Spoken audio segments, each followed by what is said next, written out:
Hello. Hi. I've been food prepping and working all day. So what are we going to talk about today? Confidence. Confidence, huh?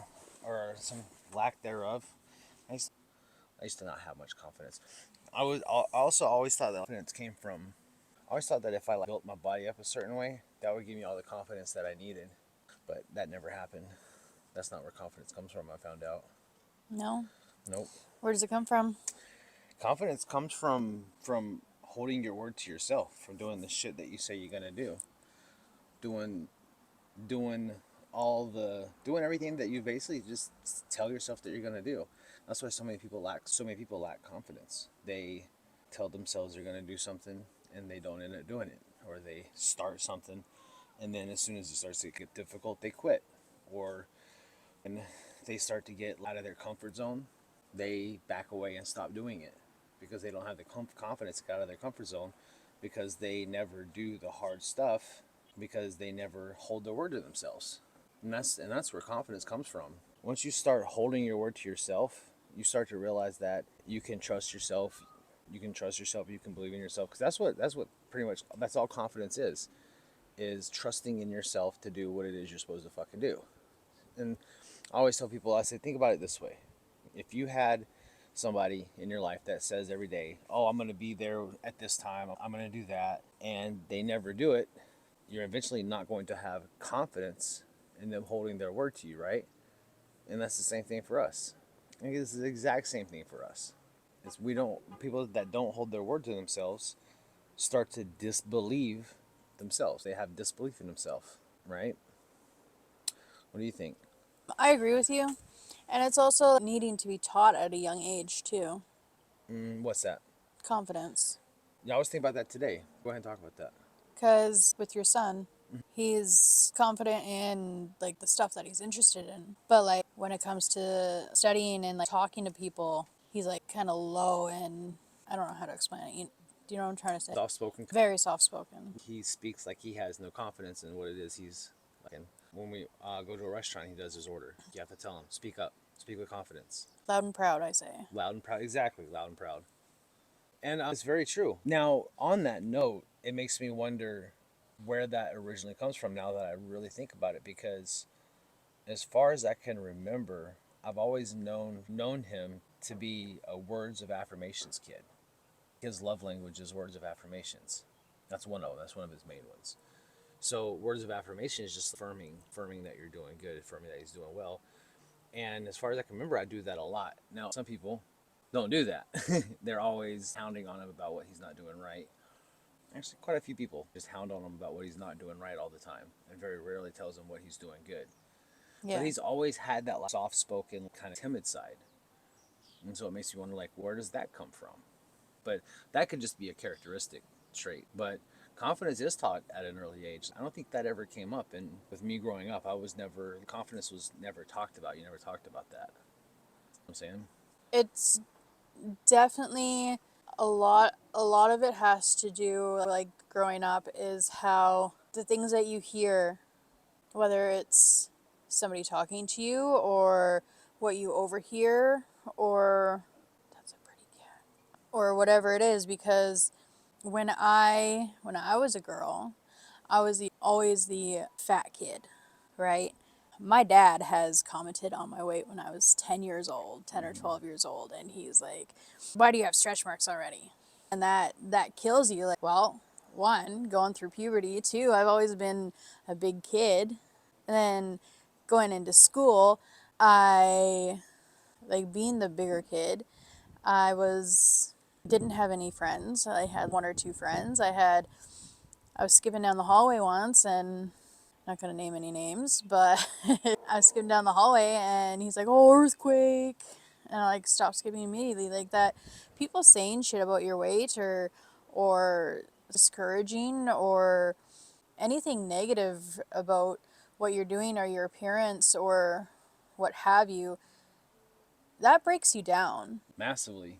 because to this day I still struggle with my confidence. That goes from confidence too into a lack of self worth. Well, that ties in with what I just said. Exactly. People knocking you down all your life. Exactly. that creates a major lack of self-worth, and that is a major lack of confidence as well. It's both of them. I have, for one, if you're a parent and your kid is overweight, that's fucking child abuse. That is child abuse. There's no two ways about it. That you're fucking abusing your child by letting them overeat and giving them shit food. I'm gonna say it right now. And no, for one, a parent should be doing everything they can to lift the child up and make that child the best version of themselves. And so few do because it's an inconvenience to them. So few take care of their fucking children. They think, oh, well, I got my kid a Big Mac today and we got a Happy Meal and they got the fries and they got this fucking shit and they got that shit. And guess what? Your child is going to grow up with zero confidence. Zero. And that's on the fucking parent. Because they're just pumping processed foods and sugar into them Exactly. and shit food, nothing with nutrition. Exactly. I'm not even going to get started on a parent making a comment to their daughter. Anyways. And that stems from generations too, because that they've had that happen to them.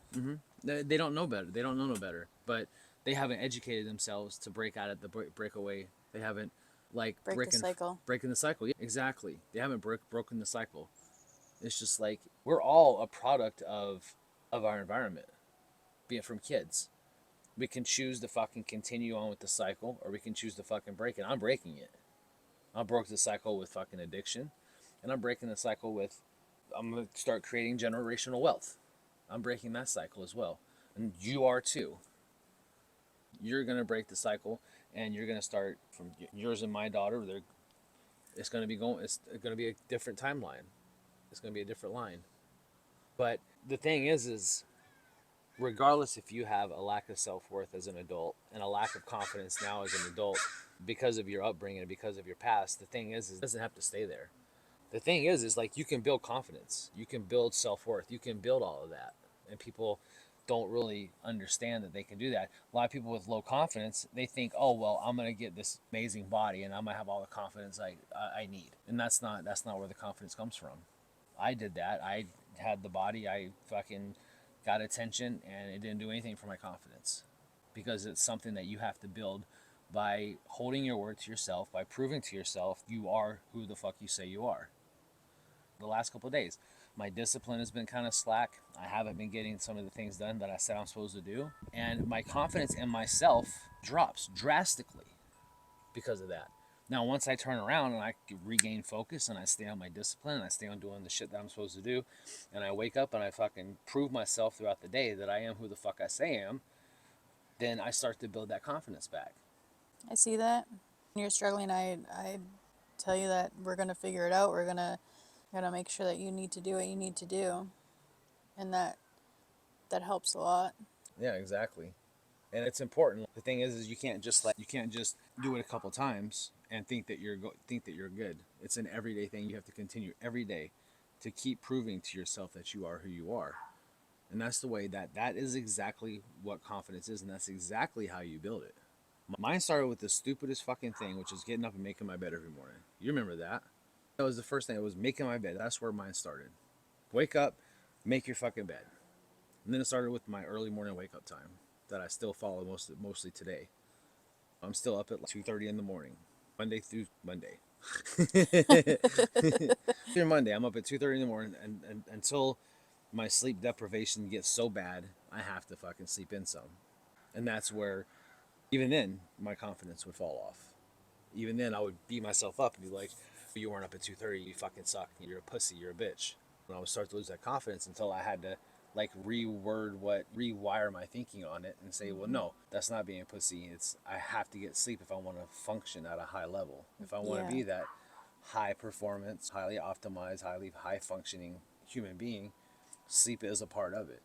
And so it's the story that you tell yourself, and it's your story that you're and backing them up. It's the same with like affirmations. Affirmations are an amazing thing, and affirmations are amazing. I have several tons of affirmations, but once again, that's something that has to be. Those words have to be affirmed with action, Yeah. right? We can't just say, "Oh, I love myself. I'm this great, and I do this," and then you do like I used to do and just sit up and eat peanut butter, wake up, play video games, eat peanut butter all day. I could say all the shit that I want to myself in the mirror. My subconscious knows, well, you say you did, you say you're this, but you're doing this. You're talking the talk, but not walking the walk. Exactly. What was it? Eric Thomas said something today, and it was like words. Oh, it says like words. Like work makes you wealthy. Words make you broke. Something like that. You know, words make you broke. Work makes you wealthy. Something like I that. didn't catch that. I liked it. It really stuck to me. But the important thing to realize and understand is that regardless of what your childhood was like, regardless of your upbringing, regardless of things that have happened to you, you can always turn the tables. You can always start building that confidence by one task at a time. Start something, do it for a week or two, master that task, and then move on to something else. It's got to be something hard. It's got to be something uncomfortable. It's got to be something that's not my thing. That's too hard. That doesn't work for me. Whatever you think of, that one thing that doesn't work for you, that's the one thing that you need to do. And it's a big challenge, but you need to do it. That's the whole point. It has to be challenging. It has to be, because that's what builds the confidence. Because it's because it's your subconscious knows. Subconscious knows it's like, oh, well, shit. I woke up every morning. I made my bed just like I said I'm gonna do. Your subconscious starts to get like this. I'm a fucking badass. Mm-hmm. It doesn't matter that how small it is. Your subconscious is like, yeah, I'm holding my word to myself. I wake up in the morning. I fucking don't want to do anything, but I made my bed. Man, I fucking woke up at 2:30. I'm a fucking badass. I take a cold shower. I'm a fucking badass. And I go work out. I do that. I'm a fucking badass. Yeah. And there are things you can do for your confidence that is amazing. If you get up like I used to do, I would wake up and go ruck. Now I go work out, but I love my early morning walks and my ruck marches. I love walking at 3 o'clock in the morning with a 50-pound pack, knowing that everyone else is sleeping in their soft, comfy little bed. And here I am, fucking freezing fog, freezing fucking cold, fasted, fucking 170 hours fasted, rucking with the 50-pound pack. Like that in your mind, you're like, I'm the fucking badass. There is nobody out here that's going to do that. And that's what gives you that confidence. I just want to make a comment that you don't get to make the bed anymore. No, I know, I don't. I don't make the bed no more, but I've picked up other tasks. I've passed that task on. Well, if you want to get up at 2:30, I can make the bed some. You can wake up at 2:30 and we'll split the making the bed task if you want to get up at 2:30. You don't even help me make the bed when you're home and I get up I have before. once. I'm okay, so the 3 times that we've gotten up together, I've made the bed once. That's still 33% of the time. Once out of the entire almost year that I've been here, you help me make the bed. And how many times am I here when you wake up? I guess quite a few times, because a lot of times I'll wake you up. So I guess there is that. There is that. It's okay because you make up for it by cooking. Yeah, I do the cooking too, so it's a fair trade. Well, I think that covers most of confidence. Go ahead. Confidence also comes from the way people talk. Like I said, the way people talk to you, but like their tone too, and how loud they are. I have been yelled at a lot as a child, and then I seen my mother do it to my daughter, Mm-hmm. Yep. and that just broke my entire heart. Mm-hmm. The way that my mother screamed at the top of her lungs at my daughter, that broke me. And I have been there. My mother has done that to me, and it just kills you because then you're scared to make a move because now you're crying and you're heartbroken and you're only fucking 5 years old and you're like, okay, you don't belittle people, you teach them. And being talked down to and the tone of their fucking voice is everything. Because if you can tell that certain people have like a certain tone of their voice where they're annoyed or their anxiety is high and they're talking to you, Mm-hmm. and it just breaks you. And I've been guilty of it to my own daughter. It's happened to me a lot. I'm sure I've done it to you at some point. Mm-hmm. And it's hard to break those habits. It is. There was something that I was hearing, I can't remember, but it has to do with when you're younger. It's the stuff that you see, experience, hear when you're younger, up to age 7, I think. It like basically it imprints on you. It wires. You were programmed to be the way that you are. There are some genetics that have maybe steered you in some of the directions that you've taken, but 99.99999% of it is your programming that you saw when you were younger. Now parents can say, "Oh, but I raised you this and I did that." And when you go back when you break it down, it's like, "No, you're not, because your child is a product of their environment." There was they emulated what they saw at Yeah. an early age. And that's why I am the way I am with Nolan now. I wasn't that way with Serenity. I got lucky with Serenity because during her years, from the time she was like probably 5 to the time she was probably like 10 or 11. Actually, it would have been 11, yeah, because Nolan would have been 1 year old. So from Serenity's 5th year to her 11th year was when I was in my active addiction times. And I was constantly drunk. And so I'm lucky that I broke it early enough. I did hide it a lot, but I'm lucky that she didn't see that. But every other thing I did, it was in alignment with how she acts today and the person that and how she is.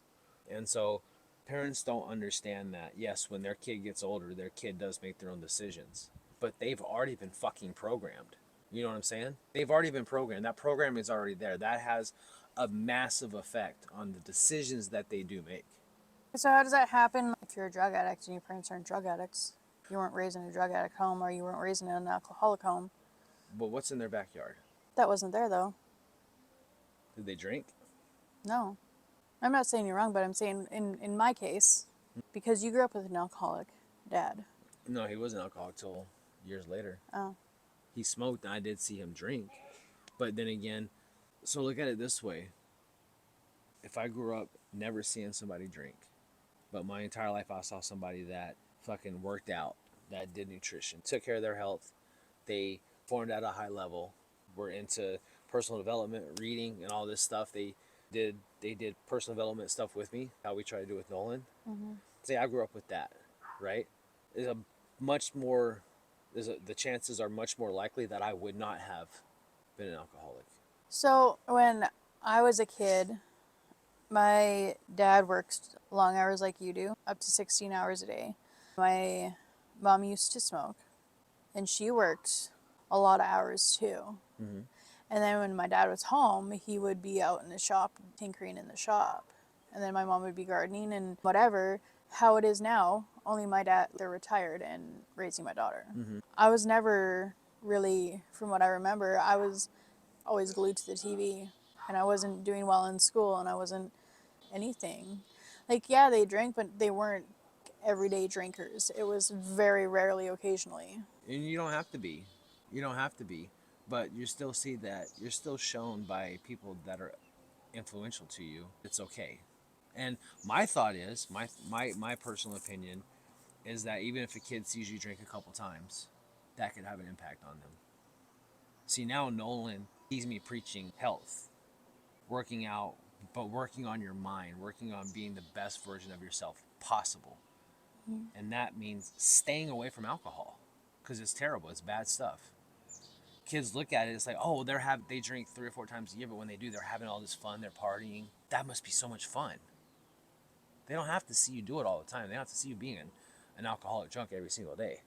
What they see you do is partying. Now, if a kid would see their parents at a party and say, no, I don't want that. I don't want the alcohol. I have a great time without it. I don't want that. That kid would be like, oh, look at that. Look at my parent. And then Nolan looks up to me as well because I'm the Hulk to him. To me, it's important. My son looks up to superheroes. So if I want his respect, if I want him to look up to me, then I have to become that. I don't have the body that I have because I want to walk around with my shirt off flexing because I hardly ever don't wear a shirt, right? But I built my body to show him when I go into the gym to his basketball, all his friends like, whoa. And he was so fucking proud. That's my dad. If I would have walked in, dad bod, dorky, it wouldn't have been that big of a deal. But that's what's important to me to make him. I want him to look up to me. Now, if he sees me at a party and I'm hanging out and everyone else is drinking, and he sees me, no, I don't want that. And he hears me telling me, they're stupid, dude. They're drinking. That's stupid. He looks up to me. He's like, I don't need that. But see, parents don't think about that because very, very few people would think like I think. But that's why I have the message that I have. It's like, hey, we need to wake up, parents. We need to show this is how we need to be for our kids. Once you have a fucking kid, your life is not yours anymore. It is not yours anymore. You're right. What you thinking about? Alexa. Yeah. And I'm gonna say one more thing on the body thing. I'm not teaching Nolan. I used to find my value in my body, right? That's where I place my value. I have a fucking really nice six pack. I'm ripped. I have this great body, and that's where my value was at to me, right? Now I teach Nolan. It's like, no, dude, no. Your value's not in your body. Your value's not in the way your body looks. Your body looks the way it looks because you value yourself. Like my body looks the way it looks because I take a lot of value. I have a lot of self value, which means I don't want my body. I want my body to look nice. You know what I'm saying? Because a lot of people think that, oh, he's a body. You know, he looks this certain way, so he's got to be narcissistic. No, I treat my body well because I love myself, and so that's something that I'm teaching Nolan too. Is don't wrap your value up in how you look in your body. Your body is a product of your values. People need to stop, parents need to stop talking about weight in front of their kids. Because that's where body dysmorphia and anorexia or bulimia stem from. I completely agree with that. When I was a kid and my grandparents were still alive, we'd be over there for Christmas or whatever, and my grandma would be like, "Oh, you look like you've gained 5 or 10 pounds, or like your stomach's bigger, whatever," to her own son and daughter-in-law. You don't do that. If you're talking about going to the gym in front of your kids, you say to stay healthy. With Alexa, for example, I'll be like, "Okay, well, mommy's going to the gym. Why are you going to the gym?" "Well, to stay healthy, honey." It's not, "Oh, because mommy needs to lose a few pounds." You don't say that. It's to stay healthy or to get healthier. That's exactly right. Don't comment about weight in front of your kids because that's where it stems from.